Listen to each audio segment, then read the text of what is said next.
ایک صحابی حضور کی خدمت میں حاضر ہوئے، عرابی تھے، دیہات کے رہنے والے تھے۔ انہوں نے حضور کی بارگاہ میں ایک بات عرض کی کہ حضور اسلام کے حکام تو بہت سارے ہیں، آج بھی اگر آپ دیکھیں تو کتابیں بھری پڑی ہیں۔ پھر حضور ارشاد فرماتے تھے، صحابہ اس کو سنتے تھے، محفوظ کرتے تھے، آگے بیان فرماتے تھے۔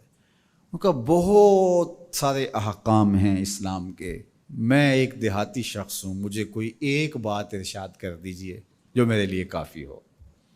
تو آقا کریم نے اس شخص کو ایک بات ارشاد کی، فرمایا کہ ان تموتا وَلِسَانُكَ رَطْبٌ مِّن ذِكْرِ اللَّهِ، تو اس حالت میں فوت ہو کہ تیری زبان اللہ کے ذکر سے تر ہو۔ 100 باتوں کی ایک بات ارشاد فرما دی، ان تموتا وَلِسَانُكَ رَطْبٌ مِّن ذِكْرِ اللَّهِ، تو اس حالت میں انتقال کرے کہ تیری زبان اللہ کے ذکر سے تر ہو۔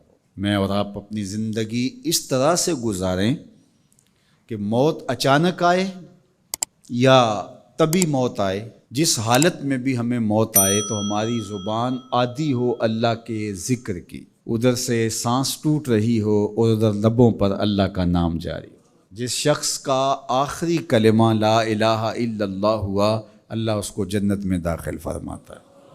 اور کتنے خوش نصیب لوگ ہوتے ہیں کہ مرتے ہوئے جن کے لبوں پر اللہ کا باقاعدہ نام آتا ہے، اللہ کا ذکر ان کے لبوں کا وظیفہ ہوتا ہے۔ اور کچھ لوگ ان کو تلقین بھی کریں تو زبان پہ اللہ کا نام نہیں آ پاتا۔ اور ان میں سے ایک وہ شخص جو شراب کا عادی ہے یا کسی بھی نشہ آور چیز کو لیتا ہے، تو ایسے شخص کو مرتے ہوئے کلمہ نصیب نہیں ہوتا۔ جو اس کو دنیا کے اوپر سزائیں دی جاتی ہیں، ان سزاؤں میں سے ایک سزا یہ ہے کہ مرتے ہوئے اس کے لبوں پہ کلمہ نہیں آتا۔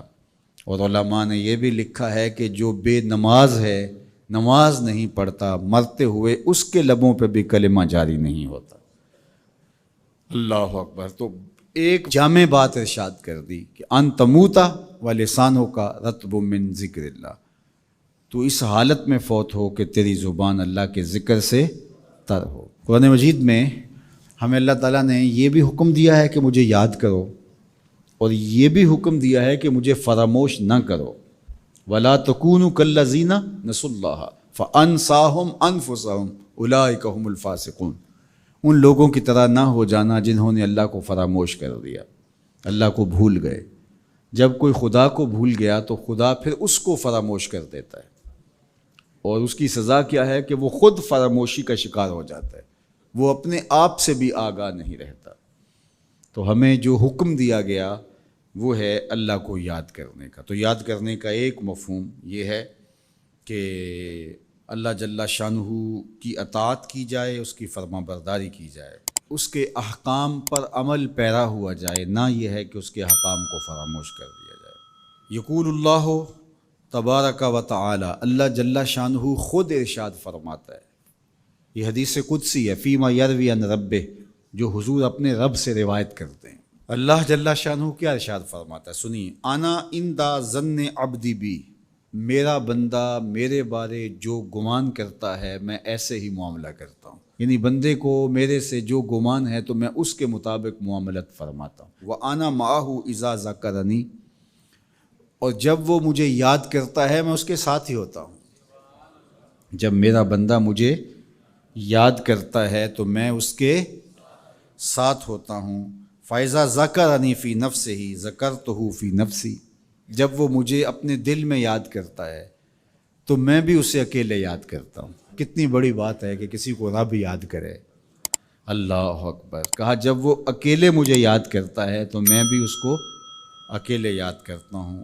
وَإِن ذَكَرَنِي فِي مَلَئٍ ذَكَرْتُهُ فِي مَلَئٍ خَيْرٍ مِّنْهُمْ، اگر وہ مجھے مجمع میں یاد کرتا ہے، لوگوں کے ہجوم میں یاد کرتا ہے، تو میں بھی اسے مجمع میں یاد کرتا ہوں جو اس مجمع سے بہتر ہے، اس اجتماع سے بہتر ہے۔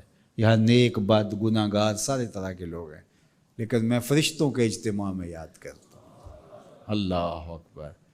کیا منظر ہوتا ہوگا کہ جب اللہ فرشتوں میں کسی بندے کو یاد فرما رہا ہو، اللہ اکبر۔ اور ایک حدیث میں جو ہے وہ اس کے پھر آگے لفظ جو ہے یہ ہیں، میرا بندہ میری طرف اگر ایک بالشت چل کے آتا ہے تو میں ایک ذرا آتا ہوں، اور میرا بندہ میری طرف اگر 1 قدم آتا ہے 70 قدم آتا ہوں، اور اگر میرا بندہ میری طرف چل کر آتا ہے اتیت ہو ہر والا، میری رحمتیں دوڑ کے استقبال کرتی. اللہ اکبر. تو کتنی کرم نوازی ہوتی ہے جو اس کو یاد کرتا ہے. تو یاد کا چراغ کبھی بھی بجھنا نہیں چاہیے.